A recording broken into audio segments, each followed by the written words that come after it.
Boa noite a todas e a todos. É muito bom estarmos juntos novamente. Esperamos que estejam bem e que coletivamente estejam encontrando forças para enfrentar os desafios desses tempos. Damos início hoje ao nosso quarto e último encontro do ciclo de debate sobre educação infantil, interlocuções com crianças, famílias e professores em tempos de pandemia. Esse evento tornou-se possível, como vocês estão acompanhando, a partir de uma ação conjunta no âmbito do Fórum Catarinense de Educação Infantil, o FECEI, entre diferentes grupos de estudos e pesquisa de instituições de ensino superior de Santa Catarina. Nesse sentido, gostaríamos de mencionar esses grupos que participaram ativamente da organização dos encontros. O Núcleo de Estudos e Pesquisas da Educação da Pequena Infância, o NUPEIM, da UFSC, aqui representado pelas professoras Márcia Bucimão e Rosa Batista, também o Laboratório de Educação e Infância, o Laborei da UFSC, aqui representado pelo professor Adilson de Ângelo, o Grupo de Estudos e Pesquisa em Educação, Formação de Professores e Processos Educativos, o GPEF, do IFC, aqui representado pela professora Roseli Nazário, o Grupo de Pesquisa Educação, Infância e Gênero, o GEDIG, da Unisul, aqui representado pela professora Luciane Pandini. Todos esses, com exceção da professora Roseli Nazário, que está comigo aqui hoje, estão nos bastidores, assim como nós já ficamos, em outros momentos. E ainda o Grupo de Estudos em Educação Infantil, Infância e Crianças, o GRUPEI, da UFFS, por mim representado. Bom, nós agradecemos também aos grupos de estudo e pesquisas que foram se incorporando a essa proposta, cujas professoras e pesquisadoras acolheram de forma generosa o convite que fizemos para partilhar os seus olhares, estudos e pesquisas. Que grupos são esses? O grupo de pesquisas sobre política educacional e trabalho docente, o GESTRADO, e o núcleo de estudos e pesquisas sobre infância e educação infantil, o NEPEI da UFMG, representados pela professora Lívia Vieira, que esteve conosco no primeiro encontro. O grupo de pesquisas Infâncias, Tradições Ancestrais e Cultura Ambiental, o GITACA, e Núcleo Infâncias, Natureza e Artes, UNINA, da Unirio, representados pela professora Léa Tiriba, nossa convidada no segundo encontro. Ainda o Grupo de Pesquisa em Políticas e Práticas para a Educação e Infância, o GPEI, da UFSC, representado pela professora Roselane Campos, que esteve conosco, como nossa convidada no terceiro encontro. O Núcleo de Estudos e Pesquisas sobre Violências, o NUVIC, e Grupo de Etnografia e Infância, o GPEI, representados pelas professoras Patrícia de Moraes Lima, Ivana Martins Rosa e Zoleima Pompeu, nossas convidadas na noite de hoje. Gostaríamos de agradecer também a Luciane dos Santos Vieira, que compõe a diretoria do Sintrazen, no Departamento de Magistério, como um movimento social que, assim como o FECEI, integra as lutas pela educação infantil, nossa convidada, juntamente com a professora Roselane Campos, no último encontro. E gostaríamos muito de agradecer ao Instituto Federal Catarinense, que a partir do PPGE intercedeu para a transmissão desse evento, sob a responsabilidade da Coordenação Geral de Comunicação, a SECOM, representada pelo Carlos, ao Núcleo Bilíngue de Libras, o NUB, a partir dos intérpretes Sani, Mara, Daiane, Ramon e Ivone, que estão com a gente hoje.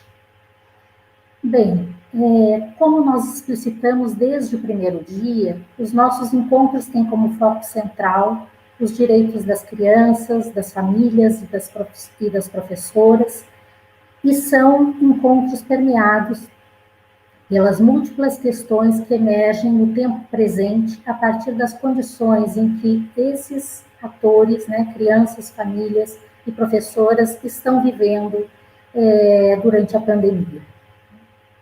Há aproximadamente 2 décadas, Heloísa Rocha e Ana Beatriz Cerizara, professoras da UFSC, que criaram o NPI, começavam a nos alertar sobre a necessidade de considerar as determinações estruturais e contextuais definidoras dos processos educativos com crianças pequenas. Elas problematizavam o fato de nos guiarmos por regularidades e certezas, de produzirmos práticas pedagógicas que orbitavam em torno de concepções etapistas e homogeneizantes do desenvolvimento humano, sem considerar as condições diversas e desiguais já estabelecidas a partir. Bom, desde aí, nós temos buscado compreender os contextos de educação infantil em uma perspectiva relacional, a partir dos pontos de vista das crianças, das profissionais e das famílias, sob ângulos pouco explorados, e procurando considerar os contextos onde essas relações são tecidas. Portanto, na noite de hoje, as vozes de Bea e Elô se fazem especialmente presentes, pois a intenção é a de tecer fios de conversa em torno dos contextos familiares em tempo de pandemia, com as professoras Patrícia, Ivana e Zoleima, que passo agora a apresentar. A professora Ivana Martins Rosa é professora de Educação Física na Educação Infantil da Rede Municipal de Florianópolis, é pesquisadora integrante dos grupos de pesquisa no VIC, Núcleo de Estudos e Pesquisa sobre Violências, e do Grupo de Estudos e Pesquisas sobre Etnografia e Infância, o GPI. Bem-vinda, Ivana. Zoleima Pompeu é professora de Educação Infantil da Rede Municipal de Florianópolis. É pesquisadora integrante dos grupos de pesquisa no VIC, Núcleo de Estudos e Pesquisa sobre as Violências, e também integra o NUPEIN, Núcleo de Estudos e Pesquisas da Educação na Pequena Infância. Bem-vinda, Zô. Patrícia de Moraes Lima, é professora da área de Educação e Infância no Centro de Educação da UFSC e do Programa de Pós-Graduação em Educação, do PGE, coordenadora do Núcleo de Estudos e Pesquisa sobre as Violências, no VIC, e do Grupo de Estudos e Pesquisa sobre Etnografia e Infância, GPI-CNPq. Obrigada, Paty. Nós agradecemos imensamente por estarem conosco e eu passo primeiramente a palavra à Patrícia.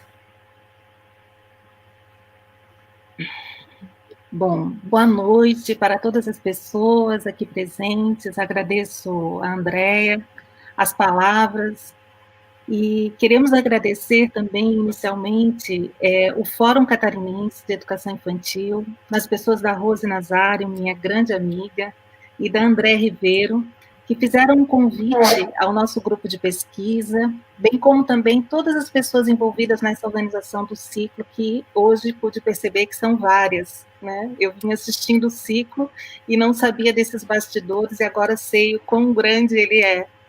Então, quero iniciar essa conversa com vocês, situando a organização da nossa fala nessa noite, dizer que representamos um grupo de pesquisa, o NUVIC, como já mencionado pela Andréia, e que já há algum tempo nós estamos nos debruçando coletivamente nos estudos da infância, sobre a pesquisa etnográfica com crianças, e a partir desse chão que organizamos hoje a nossa fala e que viemos aqui partilhar com vocês um pouco das nossas inquietações, as nossas perguntas acerca das relações com as famílias na educação infantil.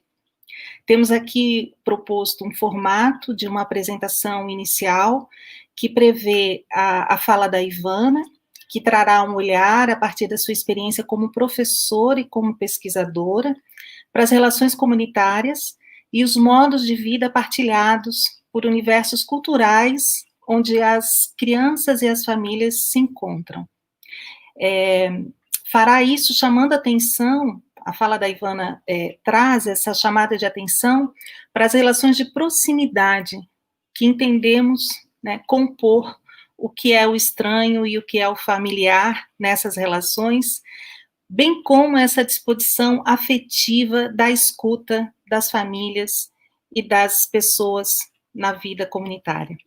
Na sequência, nós teremos a fala da Zoleima, professora e pesquisadora, que tem dedicado já algum tempo da sua trajetória em estudar os processos de inserção na educação infantil e hoje nos ajudará a pensar as relações com as famílias, assumindo o desafio de enfrentamento de alguns conceitos, como, por exemplo, o conceito de heterogeneidade e de singularidade, de saber e não saber.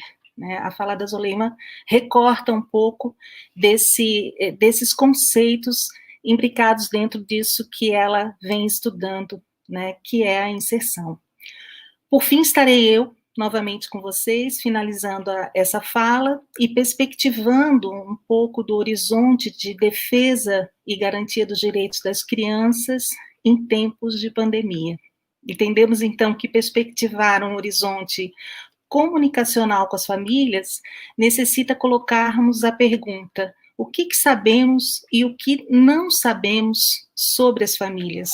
Então, agora eu vou passar a fala para a Ivana, que vai iniciar essa conversa nessa noite.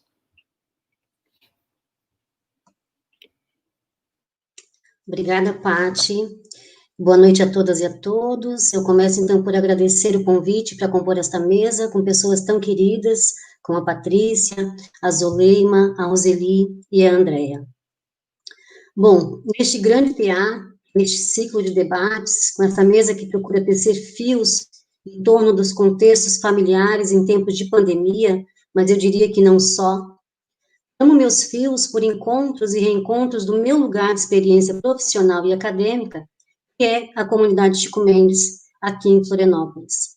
Minha relação instituída por dentro da comunidade, ela percorre diferentes tempos por mim nesse cotidiano, seja como diretora, seja como estagiária na educação infantil do curso de pedagogia, como pesquisadora no trabalho de conclusão de curso da pedagogia, na pesquisa de mestrado também pelo programa de pós-graduação da UFSC, também como professora de educação física nas creches da comunidade desde 2005. Hoje, o lugar que eu ocupo é de professora de educação física do NEM Mateus de Barros. Bom, nessa tessitura, então, meu lugar de fala nesta mesa, como já anunciou a Patrícia, procura alinhavar uma discussão em torno das relações construídas com as famílias, com as crianças, com a comunidade, trazendo para essa trama a reflexão em torno da relação da proximidade, que aí compõe o estranhamento familiar, bem como para uma escuta afetiva, cuidadosa, ética, para movimentar os nossos saberes em torno dos nossos lugares de docência.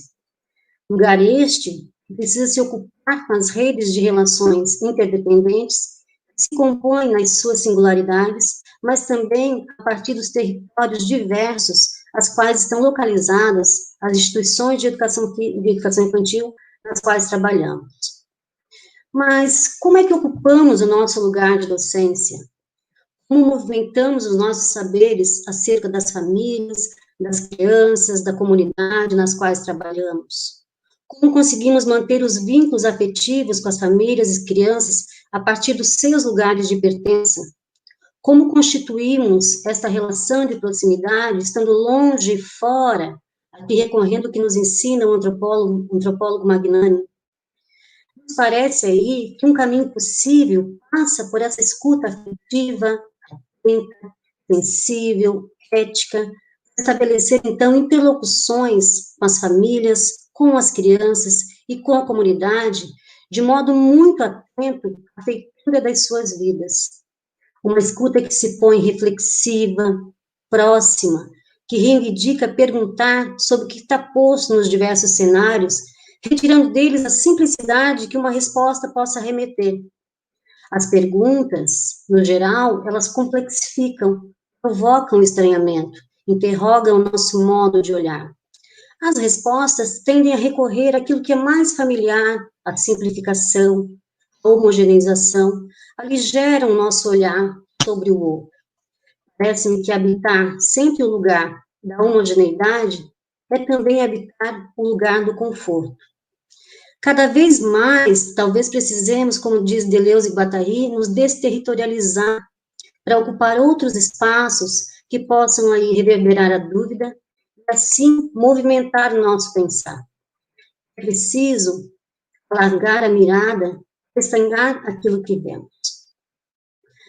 A possibilidade da escuta, então, ela nos coloca novamente numa condição de aprendiz, de ser afetado. E nesta relação, temos a chance de revisitar as nossas certezas e, assim, fazer o estranhamento por caminhos traçados com as famílias e com as crianças e tecer outras possibilidades de ver. Esta aproximação é um chamamento para não negligenciar as presenças nos diversos contextos socioculturais das quais estão inseridas, sejam eles quais forem. É pela escuta, então, que nós podemos ir construindo, de forma artesanal, uma relação de confiança e intimidade que vai se construindo pela presença. Para isso, é preciso olhar mais devagar, deixar-se ensinar por outros modos de existência, não legitimarmos somente as ausências. Vamos, assim, aprendendo, pela escuta, a ler os lugares, não apenas pela simples observação, mas na complexa relação estrutural, interseccionada por muitas outras múltiplas dimensões. Mas como acionar essa escuta afetiva que reivindica um lugar de proximidade, estando nós circunscritos aos muros das instituições que enclausuram nosso olhar, para que está no chão da comunidade e das relações que lá acontecem?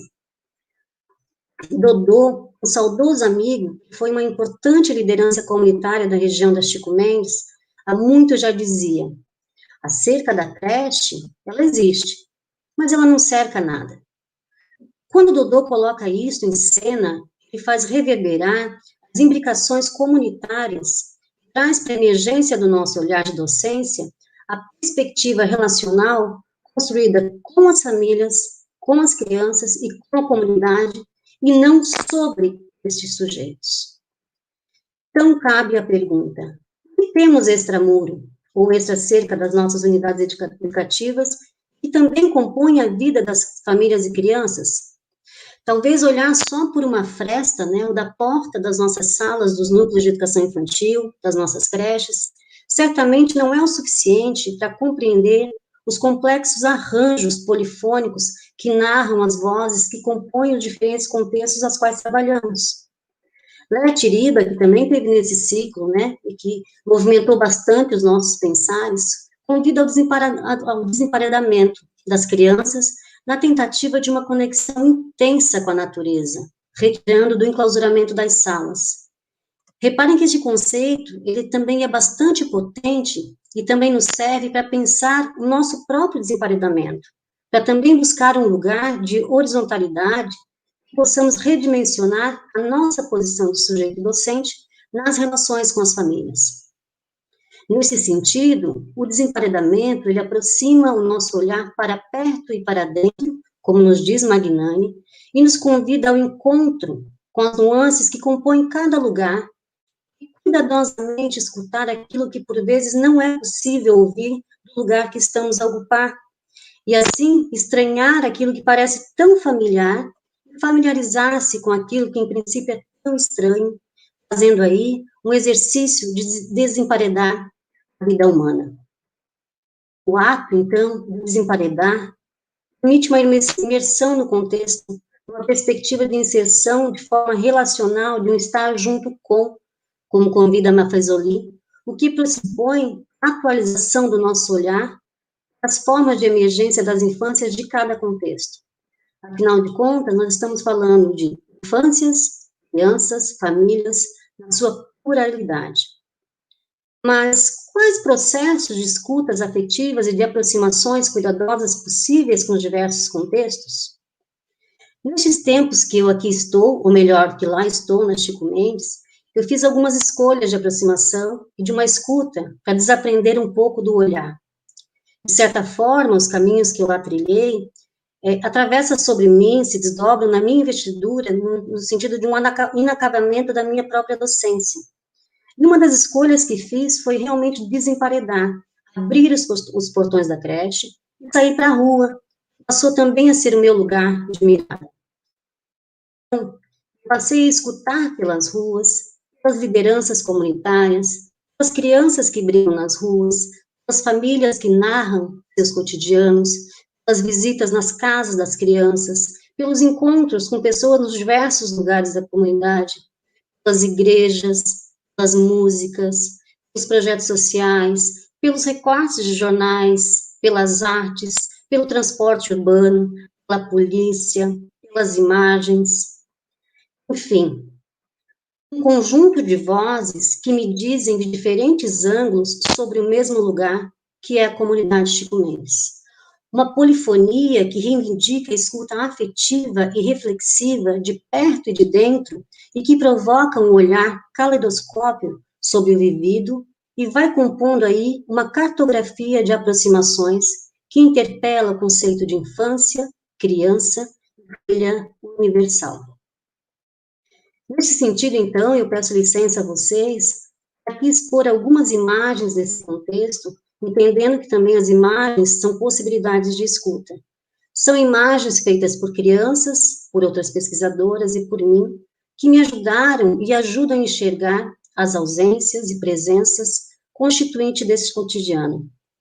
Imagens que transbordam as suas molduras, dando movimento aos pensamentos, e que incidem sobre a vida cotidiana das famílias e das crianças e das suas estruturas relacionais e anunciam aí modos contemporâneos vividos no interior da comunidade. Vou projetar, então, algumas imagens. É possível ver? Esse conjunto de fotografias aqui compartilhado, ele compõe um acervo fotográfico decorrente de pesquisas vinculadas ao NUVIC.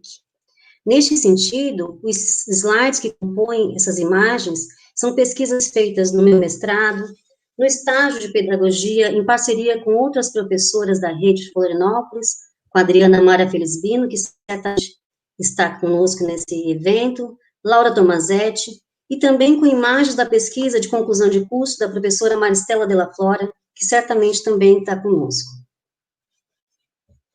Situando um pouquinho, para quem é de fora e não conhece Florianópolis, ou não conhece a região Chico Mendes, a comunidade Chico Mendes é uma comunidade periférica e faz parte do bairro Monte Cristo, que congrega 9 comunidades.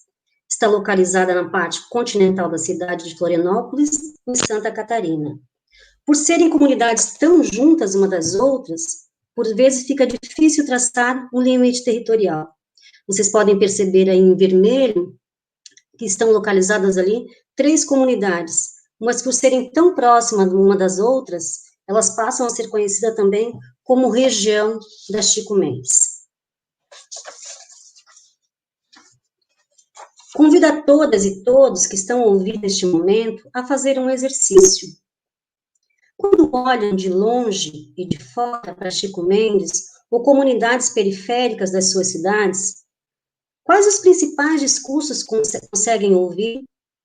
Quais as páginas dos jornais que ocupam?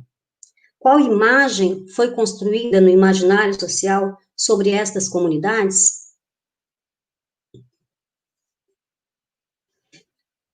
Em geral, os discursos que se ouve dessas comunidades e das Chico Mendes estão enunciadas nas páginas policiais. O que se vê e o que se ouve de fora permite observar apenas um ângulo, por uma fresta. Este ângulo provoca uma representação de todos que ali estão. São perigosos e violentos. Encerra todos os que lá habitam em um mesmo lugar. São todos bandidos.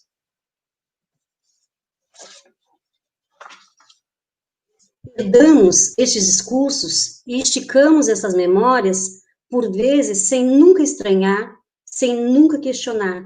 São memórias que se tornam familiares e que justificam diante da sociedade a falta, por exemplo, do atendimento dos direitos dos sujeitos que lá habitam. Quando alguém morre na comunidade, sempre corre uma pergunta: estava envolvido? A mirada para uma mesma imagem gesta um modo de vida, ou melhor, avaliza e legitima a necropolítica. Mas, se nos despirmos a olhar se nos permitirmos a olhar de dentro e de perto, nos desemparedar, podemos ver e ouvir outras coisas. Vamos perceber que as ruas da Chico Mendes são o grande motor da vida. Pelos seus traçados, as resistências e insurgências se colocam como modos de existência. É possível, por exemplo, desacostumar o olhar e ouvir histórias a serem contadas por outras vozes, vozes que não são convidadas a falar e por isso não são bem-vindas. E daí, como não estranhar a atitude daqueles que deveriam proteger diante do erguer das vozes dos sujeitos que sofrem com a sua truculência? Aquilo que inicialmente parecia estranho, ao escutar a repulsa por parte de muitas crianças acerca da polícia, passa a ser familiar diante dos modos operandes dessa instituição dentro da comunidade.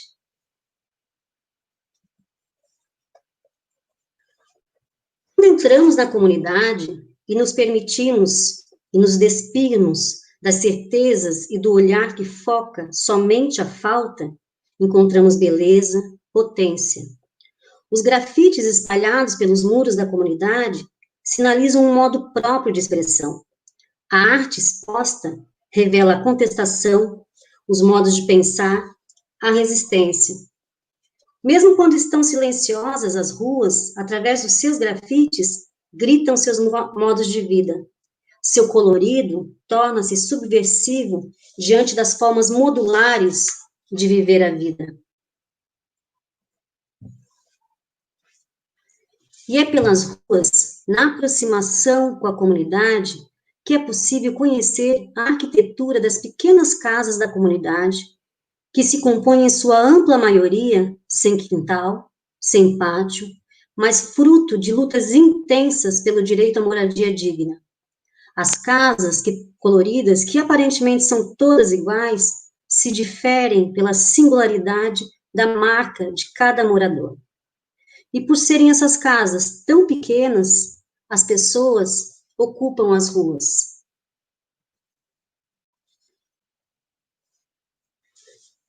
As ruas da Chico Mendes são extensão das casas que, na relação comunitária, dizem de um modo de estar junto, de viver em comum. As ruas e calçadas não são apenas lugares de passagem, são também lugares de paragem.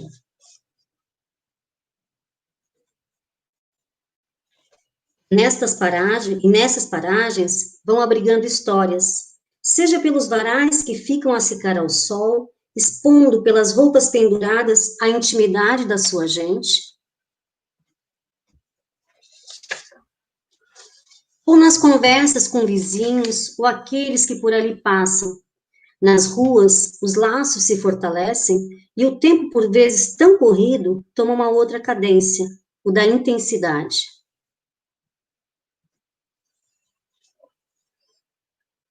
As ruas são igualmente ocupadas pelas crianças, tornam-se espaços de possibilidades de brincadeiras, de compartilhamento e trocas. Como diz Jodar e Gomes, elas ocupam as ruas em manadas. É nesta relação intensa com as ruas que as crianças da Chico Mendes vão também aprendendo e constituindo-se como participantes ativos na relação com o mundo.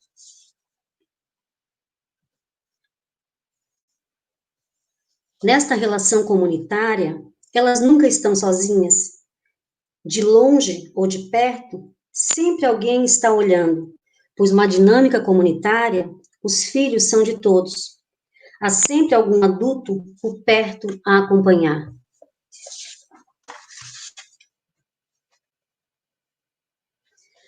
Nas suas paragens, nas suas passagens pelas ruas, elas deixam suas marcas, vão produzindo suas culturas infantis com o que encontram pelos caminhos.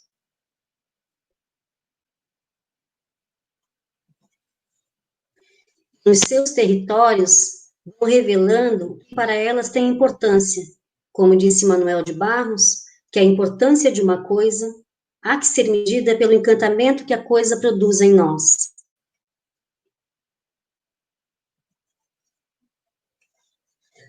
A rua é inimiga dos bons costumes, já dizia Roberto da Mata. A polícia e a igreja, neste contexto, são duas instituições onipresentes e se colocam como modo de educabilidade dos corpos das crianças, cada um ao seu modo, numa tentativa de retirada das mesmas das ruas, sob um investimento preventivo que se apresenta pelas vestes da proteção.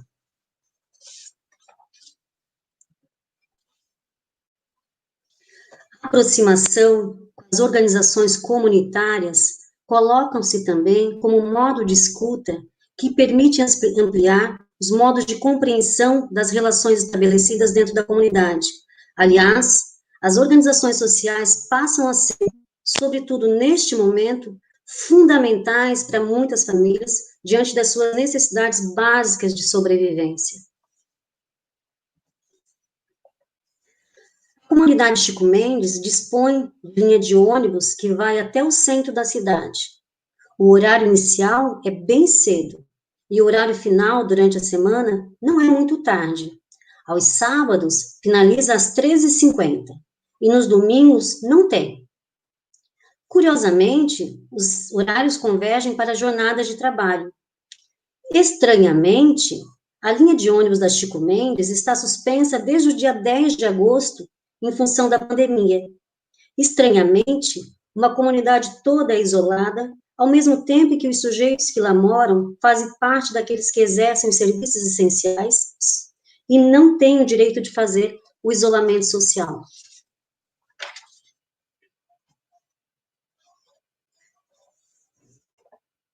O interior, ele não é alcançado pelos olhos de quem não entra. Espiam de fora por uma pequena fresta que lhes dá a condição de olhar apenas numa direção. Assim fica fácil imaginar que seja, desde logo, um antro de banditismo, violência, sujeira, imoralidade, promiscuidade. Nestes tempos de pandemia, o que sabemos sobre as famílias? Bom, é bem difícil. Estou indo pescar na ponte para vender o peixe para ajudar com as contas. Ela está bem ansiosa. Estou até levando no psicólogo. Hoje, vivo com auxílio reclusão do meu marido que está preso. Eu saí do grupo de WhatsApp, era muita mensagem chegando, muita fotografia. Daí trava tudo no celular. Está bem complicado sem creche. Estamos pagando uma babá para cuidar das duas crianças, 350 cada uma, e ainda tem 500 que vai para o aluguel. Não tem muito espaço para brincar. Nossa casa é muito pequena e ainda tem o meu cunhado que mora junto e dorme no colchão da sala. Quando ele acorda, perto do meio-dia, eu levanto o colchão e daí o menino pode brincar com mais espaço.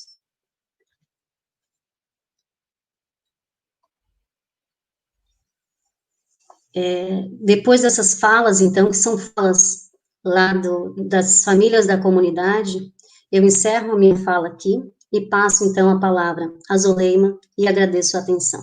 Obrigada.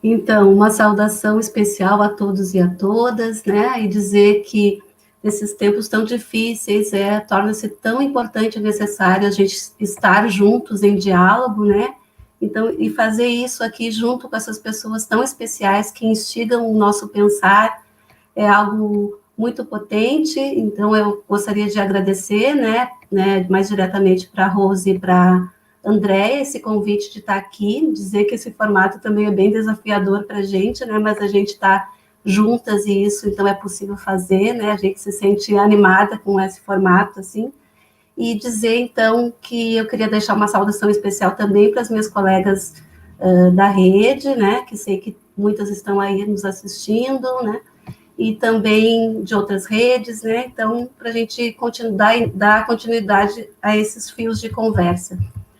E a gente trama aqui essa conversa também por essa imagem dos fios de conversa que a Ivana ali vem tramando, e eu também sigo aqui, dizendo também um pouquinho de como que esses fios me trazem nessa conversa, por conta dos meus grupos de pesquisa, mas eu gostaria também de evidenciar, como a Ivana fez, né, que é essa docência, então, que se inquieta, essa docência que vai se deixando interpelar, né, nas relações com as crianças e com as famílias, né, que vai se sentindo inquietada, mas no bom sentido, né, de buscar, né, não respostas prontas para isso, mas procurar construir relações mais democráticas com os sujeitos, né, e não sobre os sujeitos, algo que não é fácil, que é extremamente desafiador, né, mas que a gente vê muita potência nesse percurso formativo, então, que a gente toma como um percurso formativo que impermanente,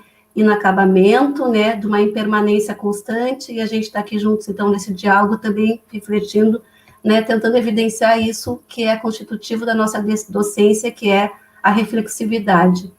E tramar essa conversa, depois de tudo que a Ivana nos traz, é muito potente para a gente pensar, né, e trazer essa conversa também pelo que a Leia Tiriba vem nos dizendo, e nos ajudou muito a pensar, né, nomear esse desemparedamento dos muros e das cercas das unidades educativas, né. A gente percebe a potência que essa docência, então, que se deixa interrogar, né, e que se deixa desemparedar dos muros da unidade, a gente percebe o quanto isso é potente para a gente pensar, por exemplo, o processo de inserção, que é a temática que eu tenho me debruçado a estudar.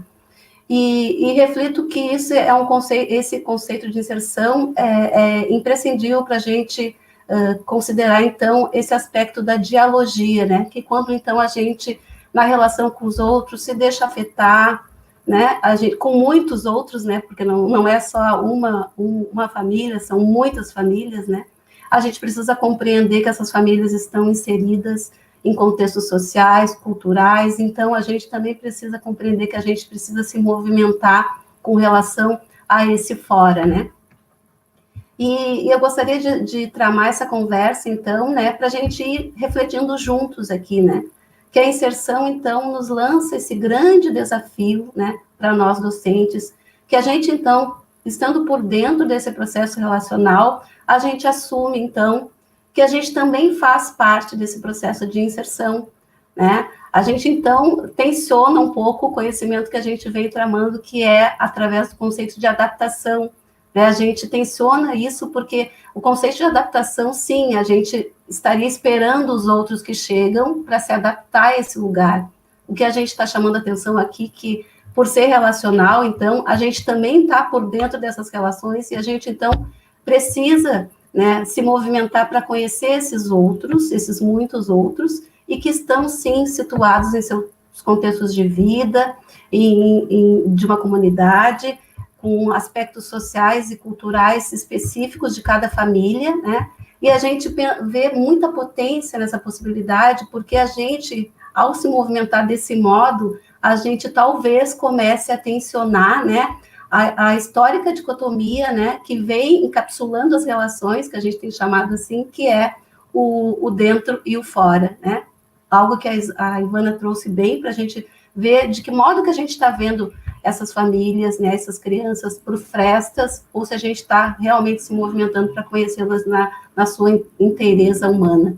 E aí, eu acho que a gente precisa, e eu estou querendo tramar essa conversa aqui com vocês, mais no sentido da gente ir pensando juntas, né, e trouxe, então, para a gente estar costurando um pouco essa conversa a partir de alguns conceitos que eu penso que são importantes, ainda que a gente tenha esse tempo reduzido aqui, né, esse formato, mas eu penso que eles são importantes porque eles vão poder movimentar esse diálogo, mas também, sobretudo, porque eles são oriundos de uma semântica e uma gramática própria da nossa área, da educação infantil. Eles foram tramados e cunhados por pesquisas e por pesquisadores que estavam lá nos contextos de vida de crianças e famílias, os seus percursos de pesquisa etnográficas, né? Então, eu acho que é bastante importante a gente pensar nos conceitos não como uma teoria, né, separada da vida prática, né, não, a proposição aqui é que a gente vá movimentando esses conceitos em tempos de pandemia, para compreender como que a gente, então, né, consegue fazer essa movimentação dialógica dos conceitos, né, refletindo aqui juntos, então, juntas, né, nessa proposição. E os fios dessa conversa, então, a gente tá procurando aqui trazer, que a gente vai, então, numa proposição de pensar juntos, porque pensar sobre as relações, e sobretudo sobre as relações com as famílias, não é algo nada fácil, né? Então, a gente não pretende aqui trazer respostas prontas, né, a tudo isso que se apresenta como muito desafiador, mas a gente desencadear aqui um processo entre nós de reflexividade, né, e que a gente possa também estar escutando e estar vendo as considerações que vocês possam também estar nos trazendo para a gente poder tramar esses fios de conversa. E a primeira interrogação, então, que eu lanço para a gente ir costurando essa conversa é pensar, então, no conceito de inserção e de isolamento social, né? Como que a gente liga esses dois fios, né, que parecem tão contraditórios, né? Inserção social e isolamento social, porque exatamente nesse momento que se deu o isolamento social, a gente estava num processo de inserção em curso, né? Então, eu proponho que a gente vá pensando, refletindo sobre isso, né? E pensando, né, como que a gente pode extrair, né, desse conceito inserção, né, movimentações que possam intensificar o diálogo, então, que nos possibilite pensar na construção e na intensificação dos vínculos entre as crianças e suas famílias, ainda que a gente esteja vivendo uma excepcionalidade a tudo que a gente poderia imaginar na nossa vida, né? Mas se a gente continua considerando e defendendo, né, que as relações só se dão em presença, né? A gente está reforçando ainda mais isso, né, que o caráter relacional, ela precisa se dar em presença como fundamento desses encontros e desses reencontros entre crianças e adultos na educação infantil. Mas a gente está, então, desafiando aqui a conversa para que a gente pense, então, em outras adjacências conceituais, quando a gente fala na construção e intensificação e manutenção dos vínculos já iniciados lá no processo de inserção, que eu considero que está em curso, né? E isso tudo é bastante complexo para a gente pensar, e quem tem me ajudado bastante a refletir sobre essa relação dialógica são algumas leituras do Paulo Freire, e aqui eu destaco uma leitura bastante importante que tem me guiado dessas reflexões, que é Por uma Pedagogia da Pergunta. O Paulo Freire me ajuda bastante a pensar nessa movimentação dialógica, então, que a gente vai fazendo em torno da relação que se inicia com outros, né? Nessa polifonia de muitas vozes, onde as vozes vão sendo tramadas junto com os outros, né?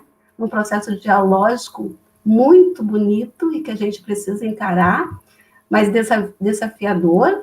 E essa orientação metodológica, que eu chamo a partir do Freire, é um caminho por percorrer. Ele tem que ser construído junto com os sujeitos da relação, né? E não sobre, né? Então, ele não está aprisionado numa forma prévia, numa única forma homogeneizante para receber todas essas famílias e crianças, né? E eu penso que isso é a alma do processo de inserção, eu fico encantada com isso, porque ele nos coloca em outra posição, né?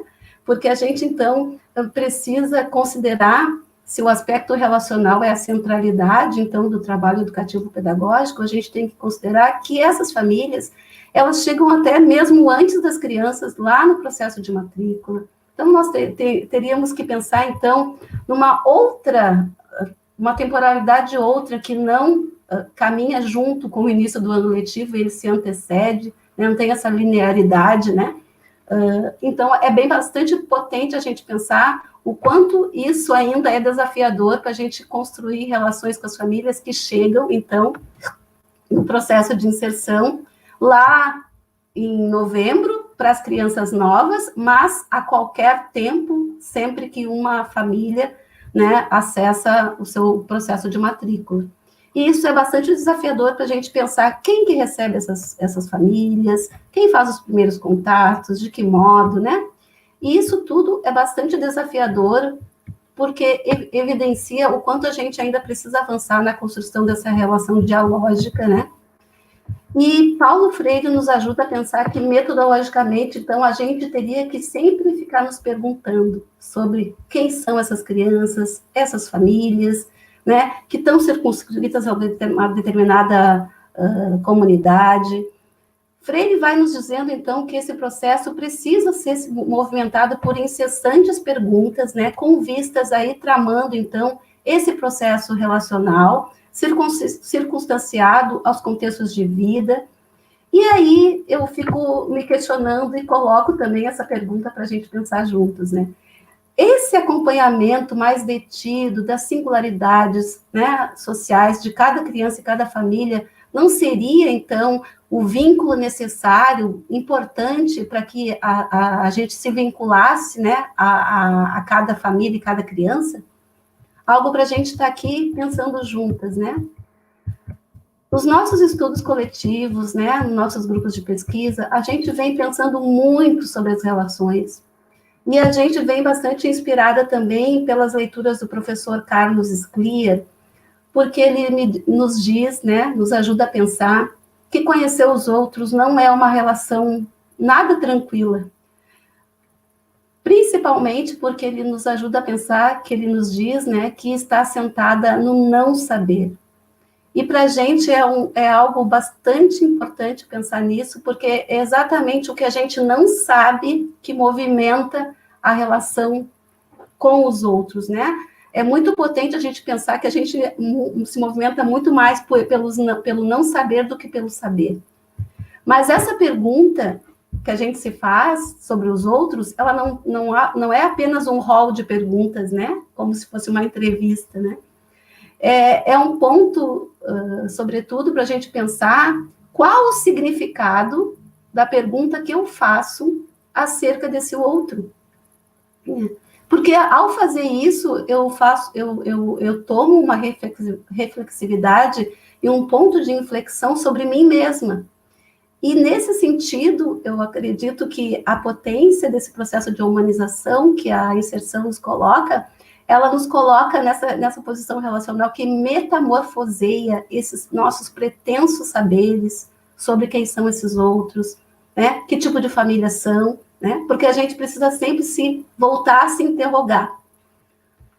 Nesse sentido, eu inspirada pelo Paulo Freire, eu vou colocando, então, essa pergunta que compartilho com vocês. Por uma pedagogia da pergunta, então, que vai se movimentando pela dialogia na construção de vínculos relacionais. Então, como foi dito até aqui, né, essa movimentação dialógica, ela não se orienta por perguntas, né, prévias, ainda que possa se considerar aí uma orientação semi-estruturada, mas ela não está cristalizada numa forma, de modo que as perguntas e, consequentemente, os modos que a gente vai se relacionar com esses sujeitos, ela não tem uma forma prévia, né? Porque se a gente advoga que ela é relacional, né? Ela é heterogênea em sua base, então se difere para cada criança e cada família.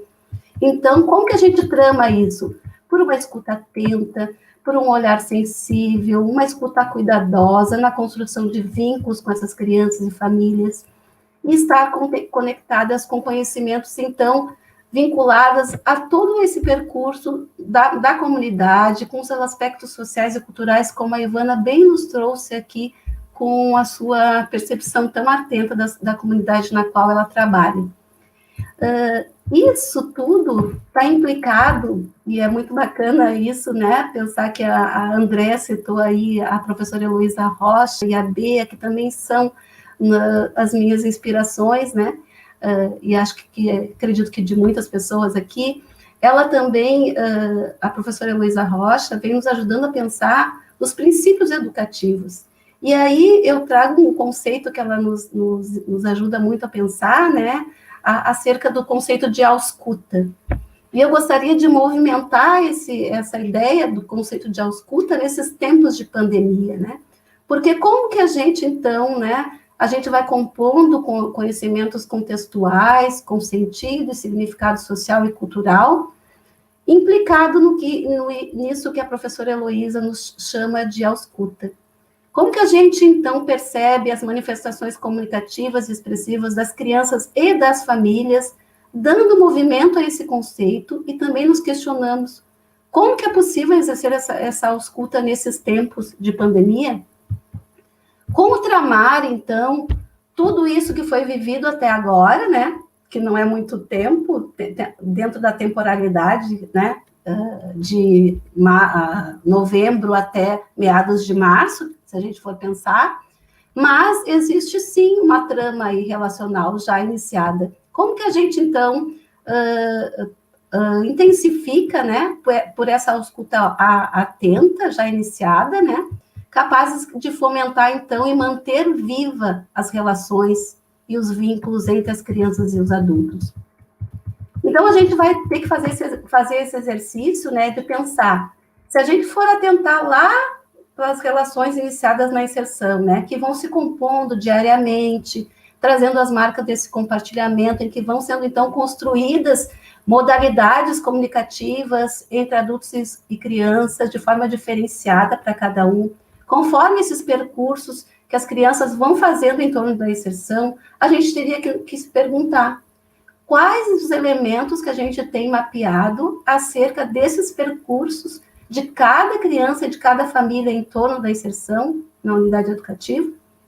Que elementos a gente tem para narrar, para contar desses tempos, né? Acerca desses percursos iniciais, considerando os aspectos sociais e culturais das crianças e famílias de cada agrupamento, para que possam subsidiar a inserção, né, desses que já estão no grupo, mas desses também que eventualmente estão a chegar, já que a gente sabe que, pelo menos na rede municipal de Florianópolis, o processo de inserção está em movimento e muitas unidades estão a receber, né, famílias e crianças ainda nesses tempos, né. Então, a inserção nos traz grandes desafios no que tange ao conhecimento da história social de cada criança e sua família.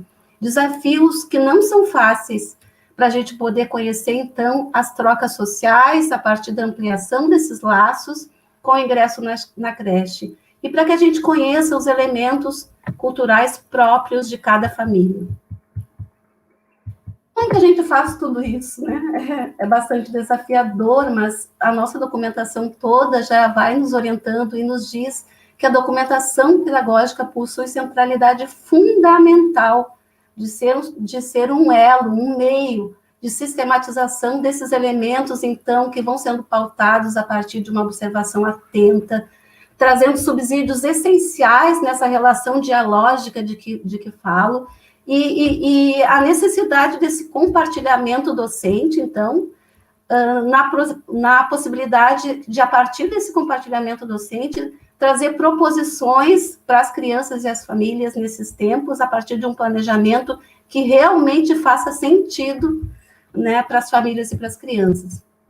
Por isso, eu ainda continuo trazendo essa ideia de a gente pensar juntas, né, nisso que eu penso que deve estar sempre pulsando, essa mesma pergunta, às vezes, que parece a mesma, mas não é, né, que é o que a gente pode, de fato, dizer, né, acerca dos contextos sociais e culturais das crianças e das famílias, e a gente teria que refletir também, quando foi organizado pelas secretarias de educação, orientações para a manutenção de ações comunicativas centradas na manutenção dos vínculos com as crianças e famílias, o que a gente, de fato, tinha construído de vínculo com as mesmas?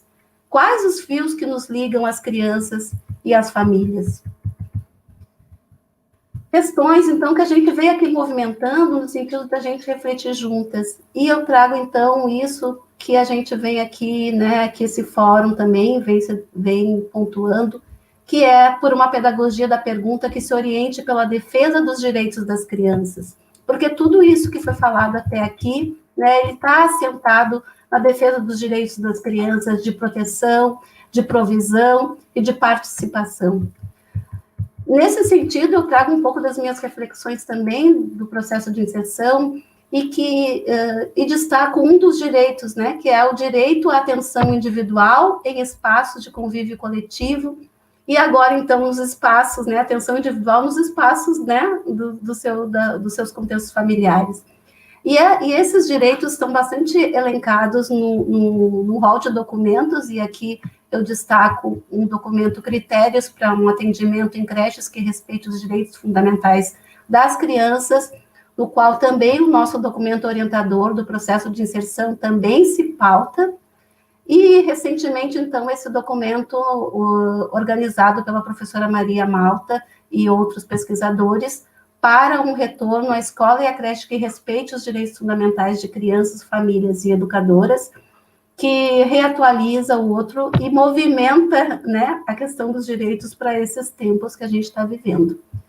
Nesse sentido, então, como que a gente vai, a partir de uma narrativa, de algo que a gente já conhece sobre as crianças e as famílias, a gente vai podendo organizar, então, um planejamento que perspective ampliar o repertório das crianças em suas múltiplas linguagens, mas considerando fazer isso com os sujeitos da relação e não sobre eles, e trazendo um planejamento que faça sentido nesses tempos, né? Se a gente considerar que as crianças continuam, sim, nos seus processos relacionais e educativos no âmbito doméstico familiar, como que a gente estabelece comunicações com as famílias com vistas às possibilidades e limites desse momento? Ou seja, a gente tem que assumir, sim, a realidade de não poder estar em presença das crianças, mas consciente dessa necessidade e do direito das crianças do acompanhamento e atenção para as suas peculiaridades no modo com que cada criança e família está vivendo nesses tempos. Então, a gente teria que se perguntar, né? Quais as ações comunicativas possíveis, né? Nesse momento, considerando as diferentes famílias, né? Difere de família para família? O que pode a docência compartilhada, né? Algo bastante difícil para a gente, né?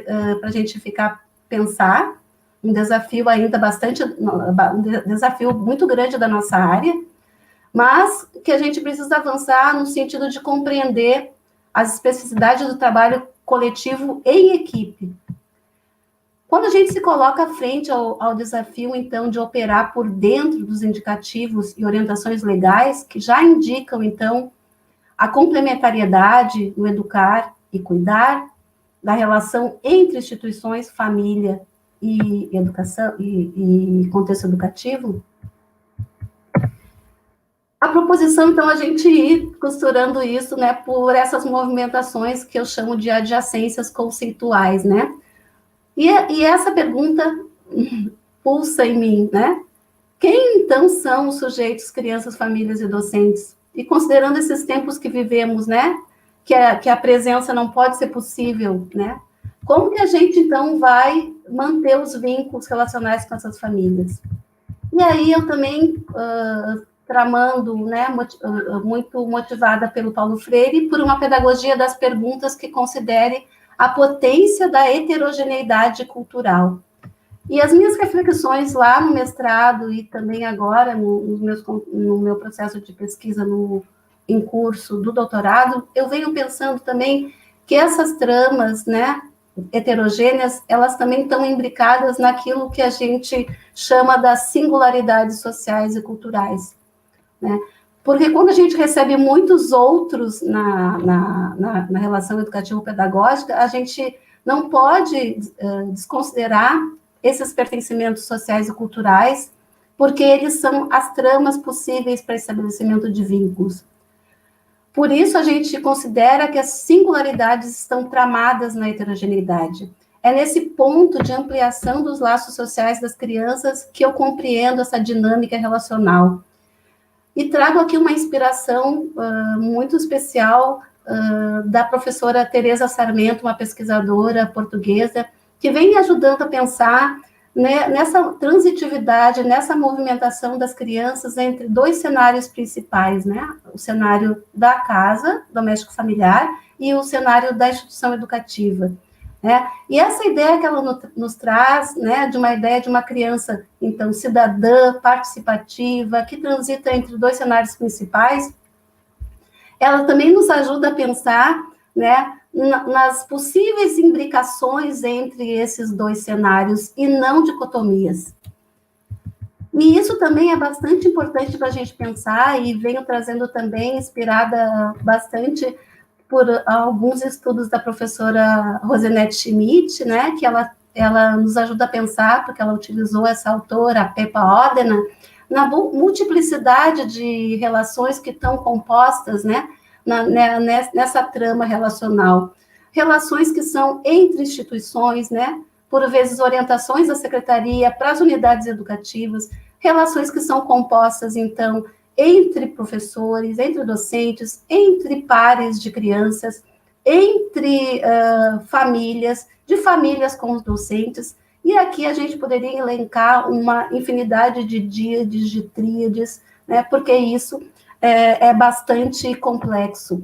Mas o que é importante ressaltar, a leitura que se faz dessas composições, porque a leitura e o acompanhamento de como que se trama, ela é bastante potente para a gente pensar no vínculo, porque o vínculo ainda continua sendo a ligação necessária, o fio que desencadeia essas relações com sentido para as crianças e famílias, então se pautadas nessa atenção e nessa ausculta aos seus modos particulares de vida, de ser, de se expressar e de se comunicar com e no mundo.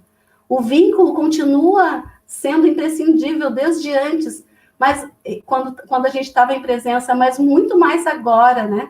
Quando a gente não consegue estar juntos, né? A gente precisa achar formas de manutenção desse vínculo, e isso exige desafios enormes para que a gente pense estratégias para intensificar e para manter esses vínculos. Então, mobilizada bastante por essas perguntas, né, por essa pedagogia que movimenta o pensar, seria o caso da gente continuar se perguntando, né, o que a gente sabe sobre as crianças, famílias e docentes da comunidade que a gente faz parte? E como que a gente cruza aquilo que a gente já sabe e aquilo que a gente não sabe acerca das crianças? Como que a gente faz esse acompanhamento e como que a gente cruza essas informações, né? E teríamos que, então, continuar nos perguntando, onde estão as crianças nesses tempos de pandemia? Penso que esse é um trabalho bastante árduo e desafiador de necessário compartilhamento docente, para isso que se apresenta como fundamental, considerar, então, a radical diferença de cada criança, de cada família, e trabalhar muito para acolher esses inúmeros outros no contexto educativo, mas sem o apagamento das suas singularidades sociais e culturais, mas considerando exatamente essas singularidades sociais a potência para a construção de vínculos. Nesse viés, então, o conceito de inserção, ele reivindica, e eu sou muito tocada por isso, porque o conceito de inserção, ele reivindica sua potência como processo de humanização fundamental entre todos os sujeitos. Então, ele não pode estar absolutizado de modo instrumental, com aplicabilidade no sentido de um modus operandi, né, pensado previamente. Então, bastando apenas a gente chegar, colher informações, fazer entrevistas, né, realizar reuniões informativas acerca das normas institucionais, né? Esse processo de escuta é mais além do que isso, né?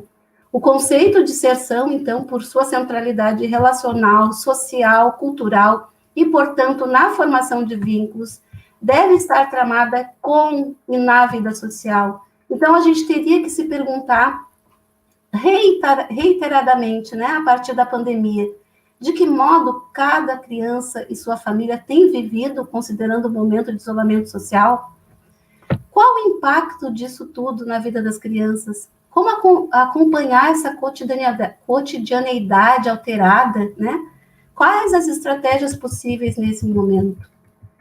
E penso que uma inserção que procura fazer pontes é um caminho, né? Quando a instituição educativa, então, como um todo, na relação de cuidado e ausculta a participação das crianças, ela pode e deve acionar políticas intersetoriais para acolher as necessidades de provisão e de proteção à vida das crianças e famílias. Nesse sentido, né, as diferenças, então, e daí já vou finalizando, nesse sentido, essas diferenças no que tange aos pertencimentos sociais e culturais trazem desafios fulcrais nesses tempos em que a gente precisa defender muito os direitos fundamentais das crianças, famílias e também dos docentes, como nos diz o documento da professora Maria Malta, sob risco de retrocessos muito grandes, né, no âmbito das orientações legais da área da educação infantil e, consequentemente, o acirramento das desigualdades sociais. A pandemia escancarou a necessidade da retomada de reflexões acerca das especificidades do trabalho docente, né, do trabalho docente compartilhado, da importância de processos formativos que considerem as relações humanas no movimento da vida e na proteção e em defesa da vida, dos estudos interdisciplinares para lidar com as complexidades das infâncias e o necessário refinamento, investimento em uma praxeologia outra, né, que qualifique o tempo pelas premissas das crianças, os quais nos ensinam o tempo todo, né, a intensidade de ser, de brincar e descobrir o mundo em todas as suas inteirezas e sem dicotomias. É isso que eu trouxe para a gente ir pensando juntas, né, na proposição de movimentar, né, essa conversa por perguntas, né, e passo agora para a minha querida Paty.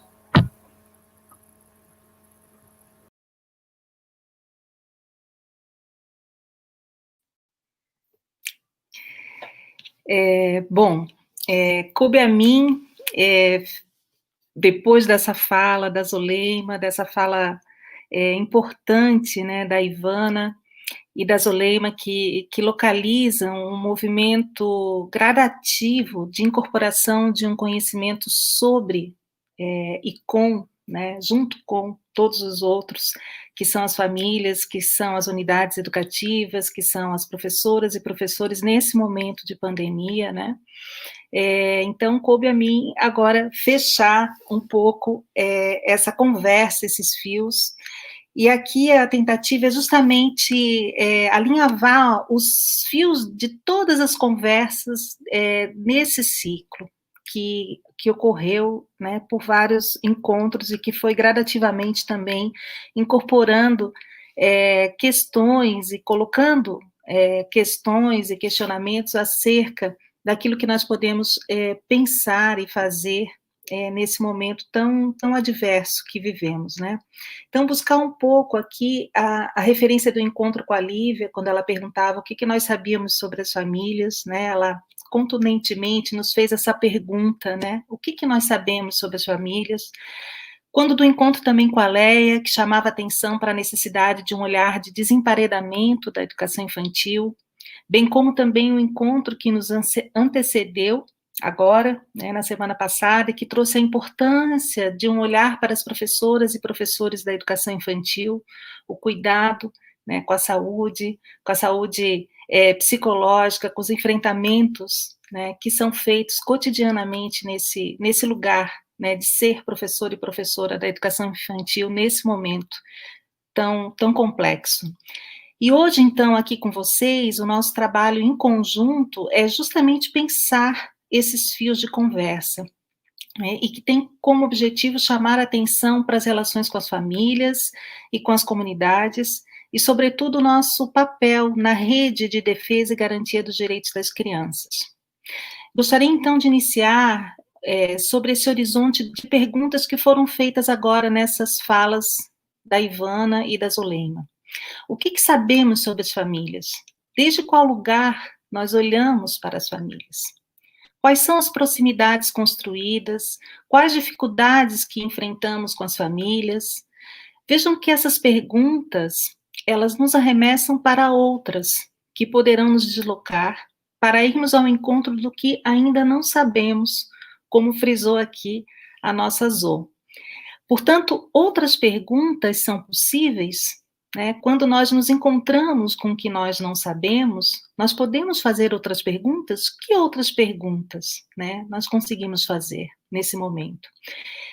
O que nós não sabemos sobre as famílias, né? A gente pergunta, o que nós sabemos? Mas é importante perguntarmos algo que é de uma anterioridade, né? Eu diria, que é o que nós não sabemos. Quais são os estranhamentos? Quais são os deslocamentos? Percebam que essas respostas, elas só serão possíveis dentro e sobre um horizonte de percurso, de trajetória, uma trajetória que todas nós construímos até aqui. Portanto, devemos nos perguntar qual o horizonte construído até então na promoção, na garantia e na defesa dos direitos das crianças e das famílias à educação infantil. Quando nos perguntamos, em meio à pandemia da Covid-19, sobre quais estratégias devemos empreender na comunicação com as famílias, e falamos sobre as nossas dificuldades de retorno, de não sabermos efetivamente quais os contextos de vida, o que estão fazendo as famílias nesse momento, né, como elas estão vivendo nesse momento a pandemia, nós estamos lidando com tudo aquilo que constitui a nossa docência na educação infantil. E a nossa fala arranca, ela arranja, né, uma forma com vocês de trazer todas essas perguntas, né, e todas as possíveis respostas para a posição de sujeito que nós ocupamos dentro da educação infantil, que é o lugar da nossa própria docência. Então, essas perguntas, elas não estão soltas, elas não podem ser entendidas como soltas, não são perguntas apenas, elas estão sendo colocadas, pois elas estão atreladas à pergunta sobre o nosso próprio lugar, o lugar da nossa docência. A possível a falta de retorno das famílias, entre outras, né, entre outras coisas, né, que nós falamos, a família não retornou, fiz algumas tentativas, né, essa falta de retorno, né, ela pode dizer muito também das nossas ausências e das nossas fragilidades nessa relação. Portanto, quando nos deparamos com isso, que nomeamos como dificuldades nas relações e na comunicação com as famílias, devemos parar e nos perguntar sobre o que tínhamos até então construído nessas relações. Devemos nos perguntar sobre a nossa docência e sobre as nossas precariedades. Colocar a falta no outro é um caminho mais fácil para aplacar a angústia do nosso próprio não saber. Portanto, o tempo que se abre nesse momento é um tempo onde nós devemos atuar na autorrecuperação. Esse é um conceito caro para nós agora, né, que estamos recém descobrindo esse conceito com as leituras da Bell Hooks, feitas aí no nosso grupo, e que eu reposiciono aqui esse conceito agora de autorrecuperação dentro da própria docência, e que diz respeito a tudo aquilo que pertence e que diz do lugar, da posição de sujeito que ocupamos com cada criança e com cada família. A docência na educação infantil. Não podemos pressupor que estamos procurando nos relacionar com as famílias sem amparo, porque às vezes falamos isso, né? Não temos amparo para trazer essas formas comunicacionais, enfim, nesse momento, enfim, né?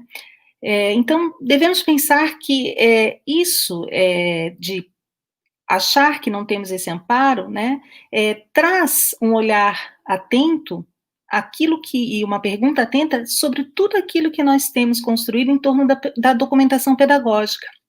E, portanto, a partir daí, perceber por onde podemos nos comunicar.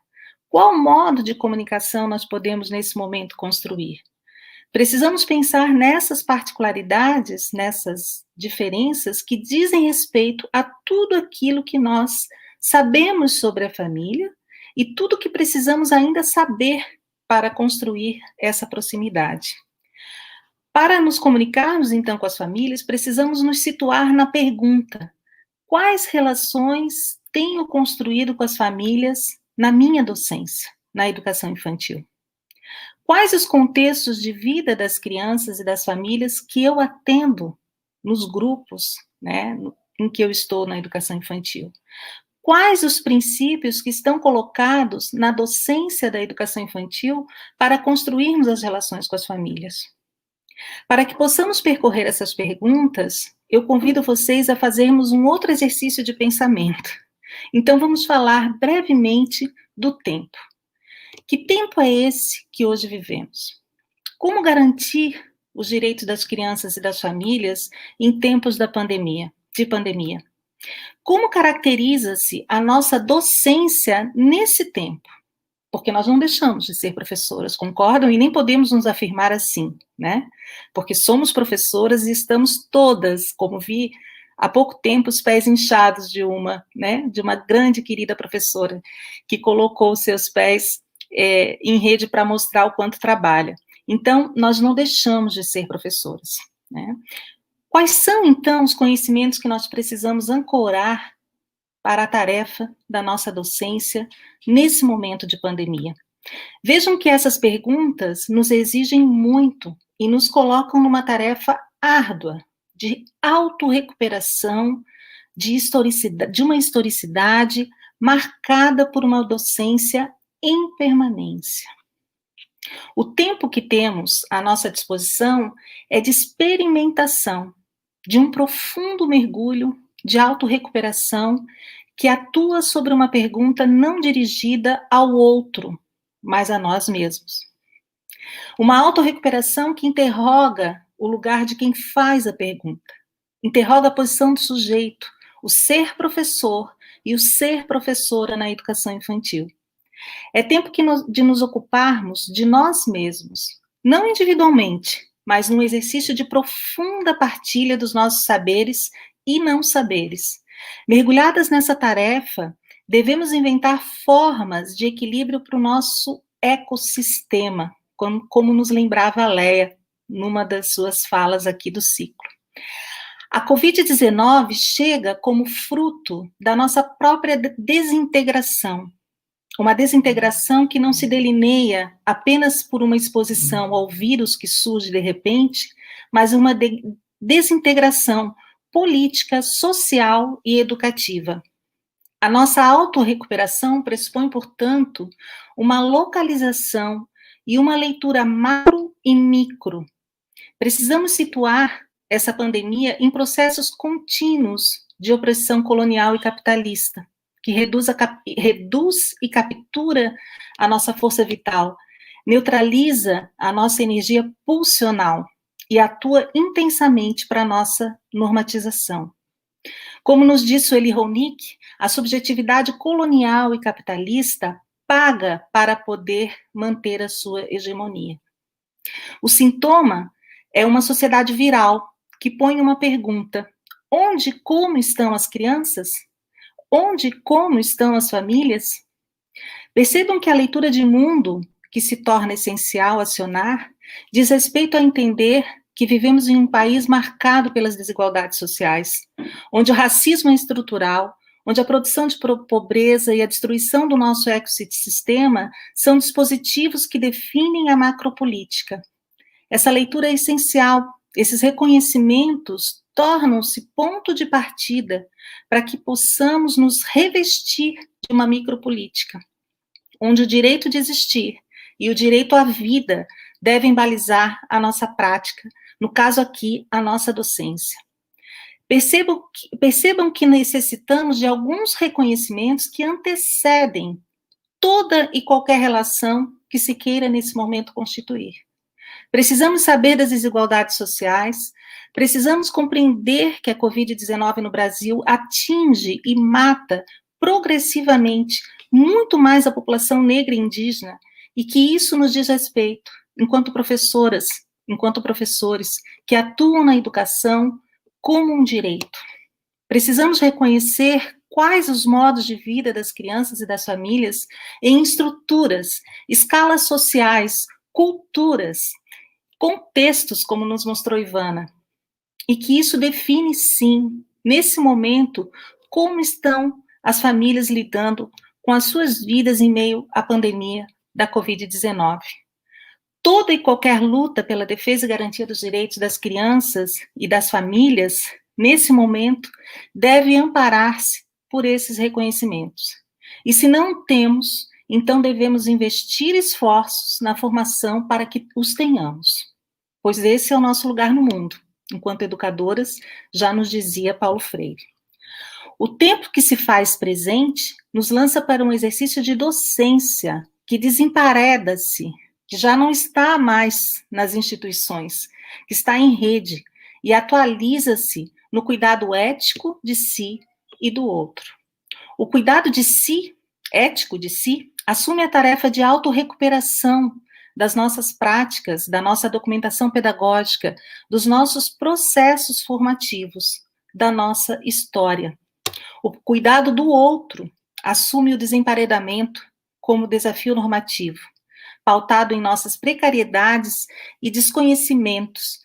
Precisamos assumir o que não sabemos para buscar mobilizar os conhecimentos necessários para esse modo de existência. A educação infantil necessita, no horizonte de defesa e garantia dos direitos das crianças e das famílias, situar-se de uma vez por todas enquanto rede. O Fórum Catarinense, o Fórum de Educação Infantil, é a materialização possível para esse exercício de autoformação, através de um coletivo, através de uma rede. Vale aqui dizer que a proteção e a promoção e a garantia das crianças, dos direitos das crianças, sempre se colocou pelo desafio da intersetorialidade. Sempre na luta pelos direitos das crianças, precisamos acionar os conhecimentos da área da saúde, da assistência social, entre outros. O que estamos vivendo nesse momento nos lança para esse desafio, que sempre foi histórico e que por vezes esquecemos emparedadas em nossas instituições educativas. Uma política intersetorial de defesa dos direitos das crianças e das famílias é o que nós precisamos construir em rede. E isso nos exigirá um domínio de saberes. Precisamos saber de onde partimos quando conversamos com a saúde, quando conversamos com a assistência. Precisamos saber quais conhecimentos estarão nessa rede sendo construídos e, portanto, como nós estamos construindo essa intersetorialidade. A intersetorialidade não está dada, ela é construída por nós. Portanto, a atenção para os reconhecimentos e para a autorrecuperação, pois estamos na educação infantil, e é a partir desse lugar que nós falamos e que nós atuamos por dentro de uma luta histórica na garantia dos direitos das crianças, e entre esses o direito à educação infantil. Não podemos nos perder nesse horizonte. Precisamos nos balizar por nossa história de lutas, de conquistas e experimentar a nossa docência agora nesse território desinstitucionalizado, porém mediado por um perigosíssimo instrumento, o TELE. O instrumento TELE. Esse é exatamente que nós estamos aqui. Sejamos, então, nós os sujeitos da ação do mundo. Não nos colocaremos em perigo se nos reconhecermos na docência até aqui compartilhada. Vamos, então, construir a nossa mirada para o mundo e fazer a nossa parte. É isso, minhas queridas professoras e professores, amigos e amigas. Penso que nós finalizamos por aqui essa fala. Quero agradecer em nome desse grupo, dizer que foi um prazer, né, estar com vocês. Eu vou passar agora aqui para a Rose, para que ela possa dar continuidade a essa conversa. Ok, boa noite, né, as meninas e meninos da sala, boa noite a todos que estão aí nos assistindo. É um prazer estar, né, aqui em meio a pessoas tão importantes, né, nos nossos processos formativos, colegas com quem eu divido aí também, né, as pesquisas, né, sobre etnografia e infância, a Patrícia, a Ivana, a Zoleima, e nesse momento, né, estão juntas de nós aqui, num processo de alinhamento às discussões do Fórum Catarinense de Educação Infantil, né, e numa articulação também com o movimento Interfóruns de Educação Infantil do Brasil, né. Nesse movimento, juntas defendemos uma proposta de educação infantil pública, gratuita, laica, democrática, inclusiva, de qualidade social, antirracista, não sexista e não capacitista, tanto no campo quanto nas áreas urbanas, isso vindo como um dever do Estado brasileiro a partir das suas diferentes esferas. Esse conjunto de adjetivos que nós precisamos colocar à educação infantil, ele vem de toda essa conversa que a gente foi tecendo ao longo desses 4 encontros que encerram-se hoje. Essa conversa de hoje, ela foi tecida a partir dos fios das conversas anteriores. A gente didaticamente teve que dividir um encontro em 4 partes, mas e também a partir de 3 atores sociais, das crianças, das famílias e dos profissionais de educação, mas que estão intimamente ligados e que estão numa relação o tempo inteirinho.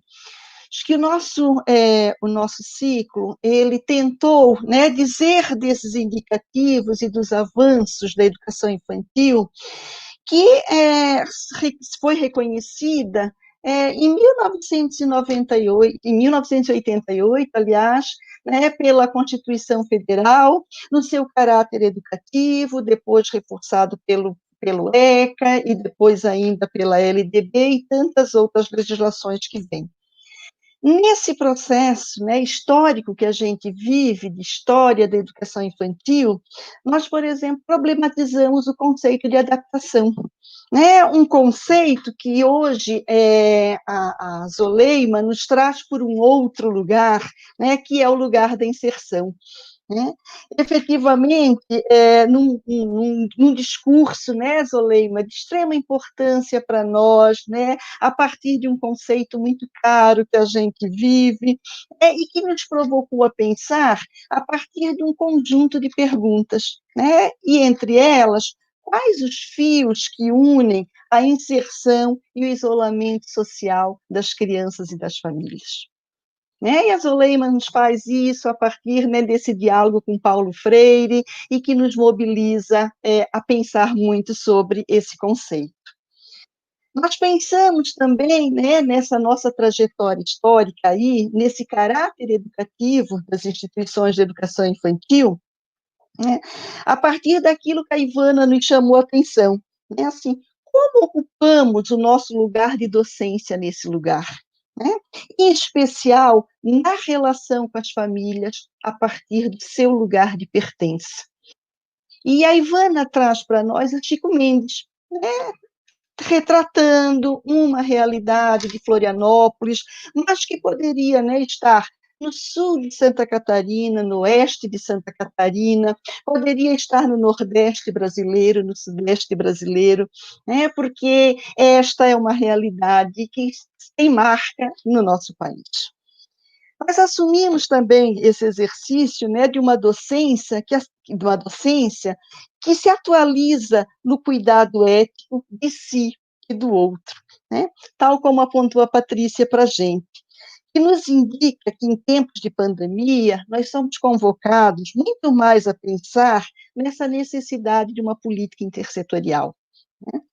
Política intersetorial que assegura o direito das crianças e das suas famílias, em especial, Patrícia, o direito à vida. Esse ciclo do debate e esse fechamento hoje também nos alerta para o fato de que, em tempos de pandemia, a tese de que educação e assistência não estão em polos opostos precisa ser trazida para esse lugar. De que as ações da assistência preocupadas com a manutenção da vida não representam ameaça ao caráter educacional dos contextos de educação infantil. Diante disso, e assim, não querendo me alongar muito, dado aí o nosso horário, eu trago, então, algumas questões que foram aparecendo, sempre pedindo desculpas aí, para os nossos colegas e colegas que estão nos assistindo de perto e de muito longe, que a gente não consegue trazer todas aquelas belíssimas falas que passam lá no chat para esse momento. mas que a gente volta a assistir, que a gente presta atenção e que a gente agradece demais por essa parceria. E só aproveito, então, para avisar agora, porque talvez no final as pessoas também, né, possam sair apressadas, em relação à certificação, né? Esse é um evento com certificação garantida, e de que nós, então, agora, nesse decorrer de final de mês de setembro e durante o mês de outubro, estaremos organizando, então, essa documentação, organizando essa certificação, e de que vocês, então, receberão até o final de outubro, possivelmente um e-mail, avisando, então, da certificação. Caso esse e-mail não chegue, porque a gente vive, né, esse processo aí, às vezes, de comunicação um pouco interrompida, nós também vamos manter informações na página do Facebook do Fórum Catarinense de Educação Infantil, do FECEI, no blog do FREIFOS, que é o Fórum Regional de Educação Infantil da região da Foz do Itajaí, e na página do NUPEIM também, da UFSC.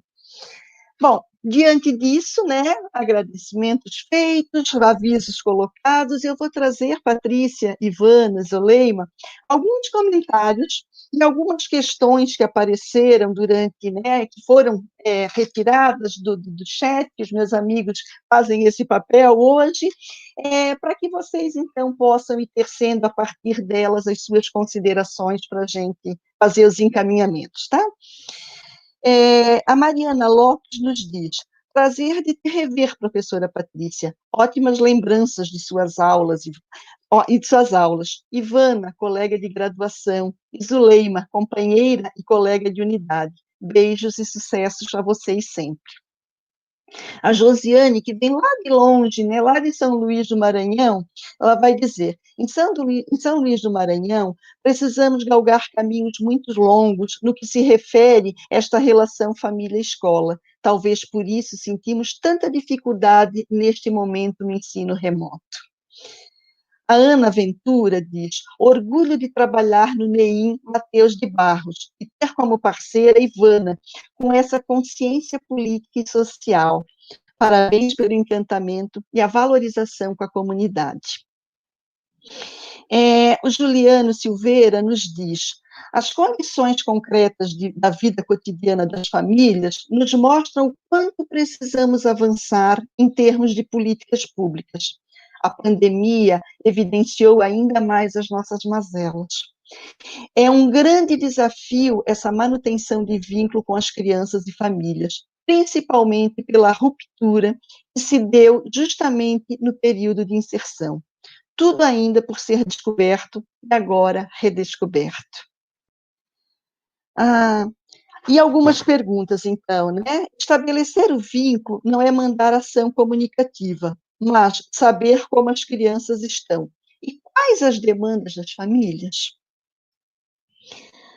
Deixa eu só pegar mais uma palavra, que a gente passa pelo... Deixa eu pegar mais umas perguntas que tem aqui, só um pouquinho.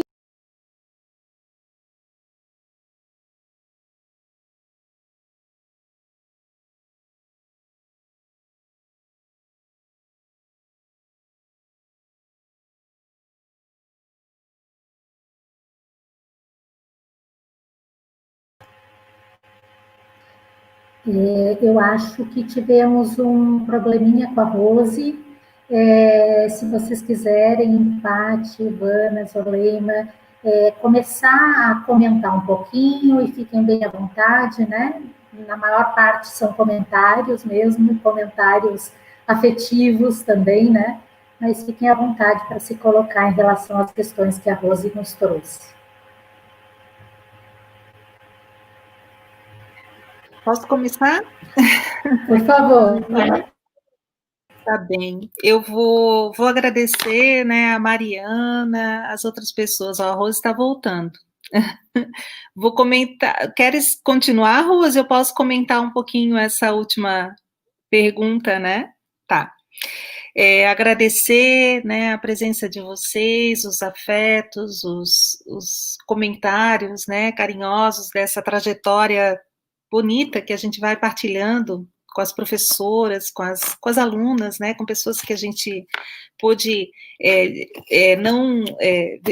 pôde viver, né, não ia dizer dividir a trajetória, não, mas viver mesmo essa caminhada, sobretudo na educação infantil. Eu queria comentar um pouquinho, né, essa pergunta que a Rose colocou, de como estabelecer as relações com as famílias, e que estabelecer as relações com as famílias nesse momento é saber também, e com as crianças, é saber como elas estão, né, e também a pergunta de quais as demandas das famílias.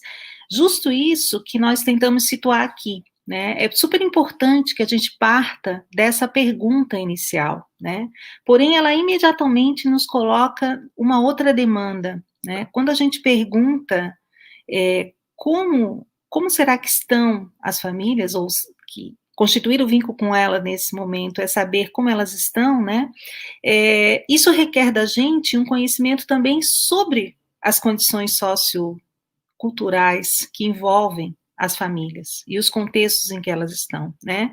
Por isso a fala da Ivana aqui foi muito importante e antecedeu a fala da Zoleima para mostrar justamente, né, os conhecimentos que nós precisamos ancorar em torno das famílias. As famílias não representam só os sujeitos, elas representam o ethos comunitário, essas formas de compartilhamento, seus modos, né, de viver em comunidade. Isso tem a ver com os territórios, com a organização geográfica, com os varais nas ruas, com as casas que são pequenas e por isso os varais estão fora, não é? Há uma composição de conhecimentos que nós precisamos acionar, né, e que certamente irão complexificar essa pergunta de como as famílias, nesse momento, poderão estar, né? Então, claro, nós temos que partir dessa pergunta, mas ela precisa ser uma pergunta arremessada para o nosso próprio lugar, né, que é o lugar de empreender esforços e fazer leituras de realidade, né? Leituras de contextos sociais, de contextos culturais, né?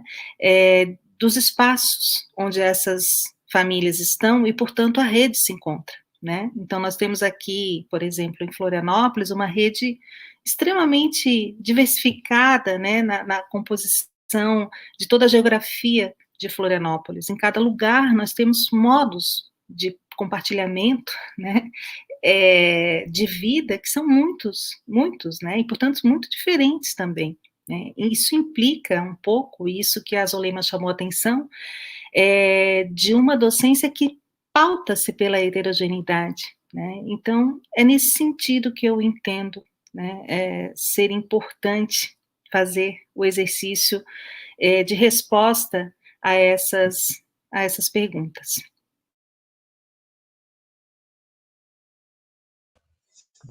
Acho que para complementar... Pode ser, Ivana? Pode continuar, por favor. Também agradecer o carinho das pessoas que estão ali no chat, né, e que conosco trilharam já um caminho e fortalecem também o estar aqui, né, a compor esta mesa.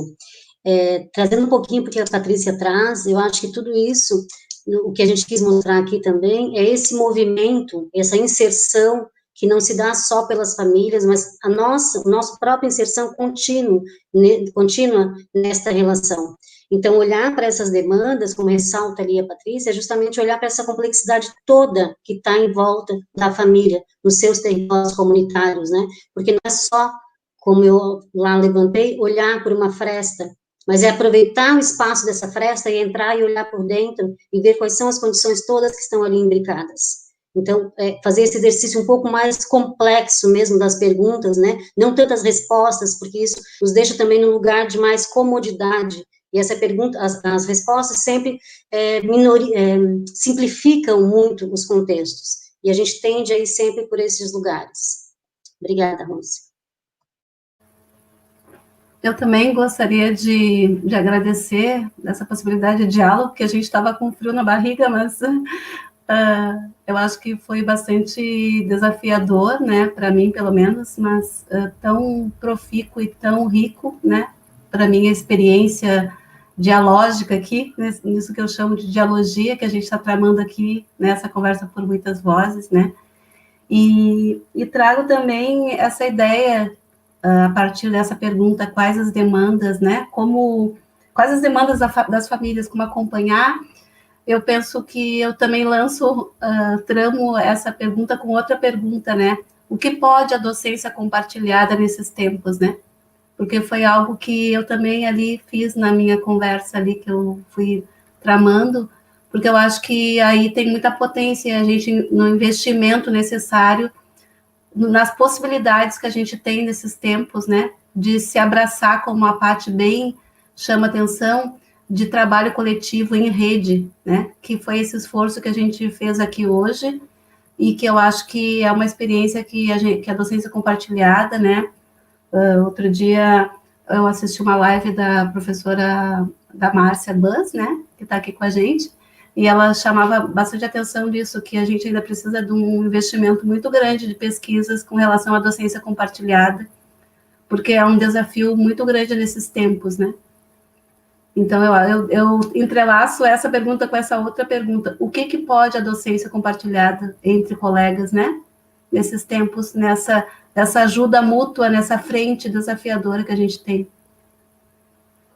Muito obrigada. Bom, dado o adiantado da hora, então, a gente suspende as perguntas, né? A Andréia vai fazer um encaminhamento aí e a gente abre ao final daí um espaçozinho para a despedida de vocês daí, tá? Muito obrigada, meninas. Andréia, deixo contigo. Então, um convite ao longo de toda a noite, né, para refletirmos com vocês. A gente quer reiterar os agradecimentos, né, pela profundidade das questões que foram colocadas e, ao mesmo tempo, a possibilidade de pensar sobre situações concretas, né, que estão no cotidiano das formações, das conversas entre profissionais, muitas das questões que as famílias também, né, possivelmente estão se colocando. Então, eu acho que abordamos aqui com vocês, refletindo a partir, né, do que vocês nos trouxeram, questões importantíssimas. E, então, agradecemos muito. E, para concluir, né, nós não gostaríamos de deixar de reafirmar aqui, em nome do Fórum Catarinense de Educação Infantil e dos grupos de estudo e pesquisas, né, organizadores do evento, que nesse contexto de excepcionalidade causado pela pandemia, nós reafirmamos o posicionamento do MIEB, defesa da preservação do direito à vida e à saúde e da interlocução entre o poder público e a sociedade civil organizada para a efetivação de políticas públicas focadas na materialização das condições de preservação dos direitos de todos os bebês e crianças, né, que estão sem atendimento nas instituições educacionais, prioritariamente aquelas que se encontram em vulnerabilidade e risco social.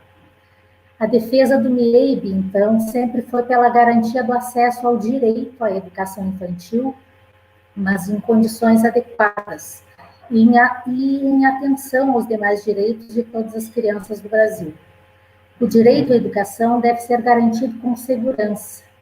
Dada a realidade, né, do Brasil, com mais de 139 mil mortes causadas pela Covid-19 desde o início da pandemia, com centenas de novos casos a cada dia, e mediante o retrato de desigualdade e pobreza que se revela em muitos municípios brasileiros, com uma população ainda expropriada de direitos básicos, como acesso à moradia digna, saneamento básico, água tratada, dentre outros, né?